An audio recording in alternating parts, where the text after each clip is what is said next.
وبركاته. تحيه طيبه للجميع. راح ندير لكم تحليه خفيفه ظريفه بما انه الوقت ما راهوش كافي. اول حاجه راح نبداو بها، راح نحتاجوا بسكويت كيما هذا، نحتاجوا قهوه طايبه اكيد، وانا نعبر الحليب بهذا الليمول تاعي الغرافه هادو نعبر بهم. انا ندير على حساب افراد العائله تاعي. انت الله يسهل لك، درت نصف الكميه، نصف الطاس تاع الحليب، نصف الطاس ما عمرتوش كامل، حطيته لهنا. ضفت 3 مغارف تاع مايزينا و3 مغارف تاع السكر، ورايحين نديروه فوق النار يغلي. نحركوا حتى الخليط تاعنا يثقل. ندو الكاطو تاعنا نحطوه في القهوه هكا، شمخوه ونحطوه في الليمون تاعنا هادو بهذه الطريقه.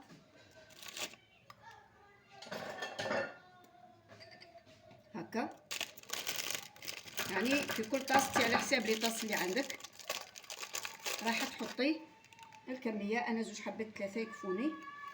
هكا نغطسهم في القهوه ونحطهم لهنايا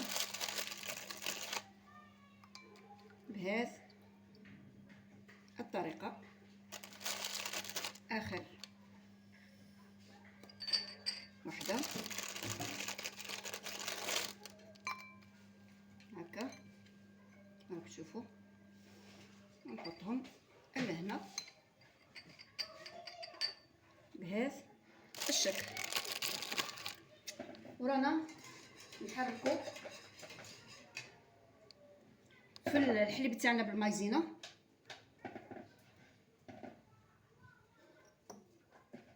رايحين نجهزو هادو هنايا، نوخرو الطاس تاعنا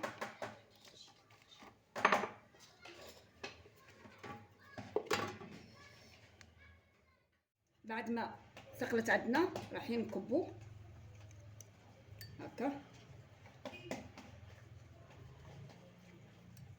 في كل طاس، رايحين نكبو كميه من الفلون اللي درناها. انا نجيب سباتيلا او مغرف باش نقدر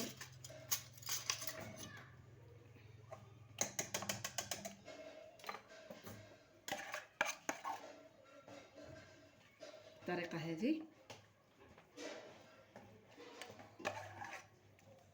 هكا.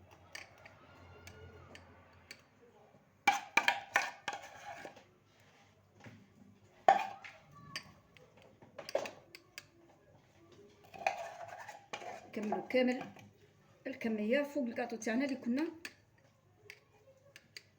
شمخناه.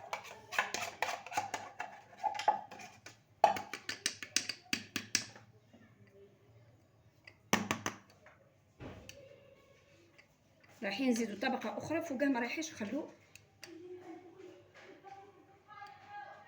هكا تاعنا. كما راكم تشوفوا درنا الطبقه الثانيه فلون عادي، الطبقه الثانيه درناها فلون عادي. انا خليه يبرد في الثلاجه، بعد ما يبرد تماما ويجمد راح نوريكم الفلون كيف يجي في الاخير. تلاقوا من بعد تاعنا. ها هنا وجدت جمد. راح نوريكم هنا الطبقات، طبقه تاع البسكويت، الطبقه الثانيه فلون بالمايزينا، والطبقه الثالثه فقط. الطبقه الثالثه هنا درنا فلون كراميل، فلون عادي كراميل. رايحين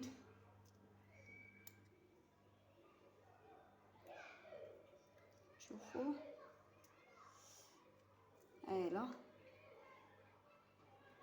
تجي هايله نتاع الصح.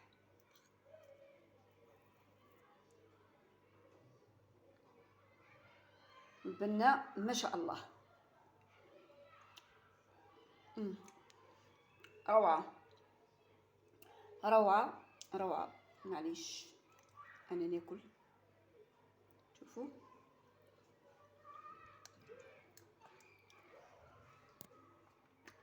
ولادو سبقوا ليه كلاوه هما الوالا.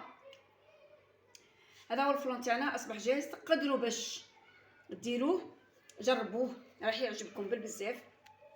راح نكتب لكم المقادير في على الشاشه، ونخليها لكم في صندوق الوصف ايضا. في الاخير ما بقى غير نقول لكم صحه سحوركم، تسحروا بالصحه، ورمضانكم مبارك ان شاء الله. ومازال الايام القادمه راح نديروا فيديوهات اخرى متنوعه ان شاء الله. راح ندخلوا في السكاي ايضا، ما رايحاش ننساكم. ما تنساوش اللي مر صدفه بالقناه ما عليه غير يضغط على زر الجرس باش يلحقوا جديد. اعجاب وتعليق ضروري البنات. تهلاو في رواحكم، تلاقاو في فرصه ثانيه ان شاء الله. مع الف سلامه.